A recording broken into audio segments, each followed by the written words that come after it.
Hello दोस्तों, आज का हमारा दूसरा वीडियो है उत्तर भारत की दूसरी नदी ब्रह्मपुत्र नदी के बारे में। जैसा कि हमने पहले वीडियो में, इसके पीछे वाले वीडियो में उत्तर भारत की नदी गंगा के बारे में हमने बता दिया था। गंगा के बारे में हम पढ़ चुके थे, उसकी ट्रिब्यूटरी कौन कौन सी हैं, निकलती कहाँ से है, गिरती कहाँ पे है, तो वो सारा चीज़ हम पढ़ चुके थे। अब आज हमारा दूसरा वीडियो है ब्रह्मपुत्र नदी के बारे में। तो हम ब्रह्मपुत्र नदी के बारे में जानेंगे कि निकल कहाँ से रही है, इसकी ट्रिब्यूटरी कौन कौन सी है, गिर कहाँ पर रही है, तो ये सब हम ब्रह्मपुत्र नदी के बारे में जानेंगे। ठीक है, तो आइए सबसे पहले हम देखते हैं निकलती कहाँ से है। तो ब्रह्मपुत्र नदी तिब्बत में चेमयुंगडुंग ग्लेशियर से, तिब्बत में कौन सा ग्लेशियर है, चेमयुंगडुंग ग्लेशियर से निकल रही है। और इसको तिब्बत में यारलुंग जांगपो भी बोलते हैं। तो तिब्बत में इसका नाम क्या है, यारलुंग जांगपो। ठीक है, इसका नाम तिब्बत में यारलुंग जांगपो है। और फिर जब ये तिब्बत से अरुणाचल प्रदेश में प्रवेश करती है तो इसका नाम दिहांग हो जाता है। ठीक है, तिब्बत से जब अरुणाचल प्रदेश में प्रवेश करती है तो इसका नाम दिहांग हो जाता है। इसकी एक लेफ़्ट बैंक की नदी है दिबांग। तो हम पहले लेफ़्ट बैंक की नदियाँ देख लेते हैं कौन कौन सी हैं। तो दिबांग, लोहित, धनसिरी, कौपिली और मेघना, ये इसकी लेफ़्ट बैंक की नदियाँ हैं। ठीक है, तो हम आप जानते ही होंगे लेफ़्ट और राइट बैंक कैसे बोलते हैं।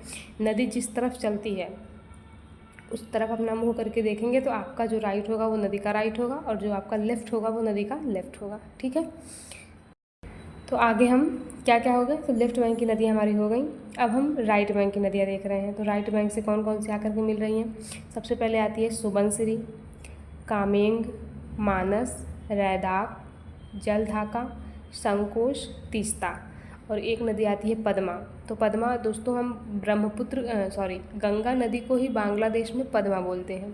वो गंगा नदी को बांग्लादेश में गंगा नहीं बोलते, उसको पद्मा बोलते हैं। तो पद्मा नाम से वो आकर के ब्रह्मपुत्र में मिलती है। यानी ब्रह्मपुत्र, बांग्लादेश में ब्रह्मपुत्र को ब्रह्मपुत्र नहीं बोलते हैं, बांग्लादेश में ब्रह्मपुत्र को जमुना बोलते हैं। ठीक है, तो बांग्लादेश में ब्रह्मपुत्र कहाँ पे बोलते हैं, तो असम में इसको ब्रह्मपुत्र बोलते हैं। तो हमने क्या क्या देखा दोस्तों कि ये निकल कहाँ से रही है, और जब निकलती है तो तिब्बत में जब जाती है तो इसको यारलुंग जांगपो बोलते हैं।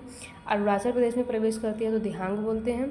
असम में इसको ब्रह्मपुत्र बोलते हैं, और जब बांग्लादेश में प्रवेश करती है तो उसको जमुना बोलते हैं। ठीक है, अब जब इसकी एक लेफ़्ट बैंक की नदी मेघना आकर के इससे मिलती है तब ये जमुना और पद्मा दोनों मिल कर के मेघना हो जाती हैं। तो ये मेघना नाम से फिर बे ऑफ बंगाल में गिर जाती है। तो दोस्तों आज हमारा ये ब्रह्मपुत्र नदी यानी उत्तर भारत की दूसरी नदी हम ब्रह्मपुत्र के बारे में बात किए हैं। अब हम नेक्स्ट वीडियो में उत्तर भारत की तीसरी नदी यानी हम सिंधु नदी के बारे में बात करेंगे। तो आप लोग बने रहिए। Thank you.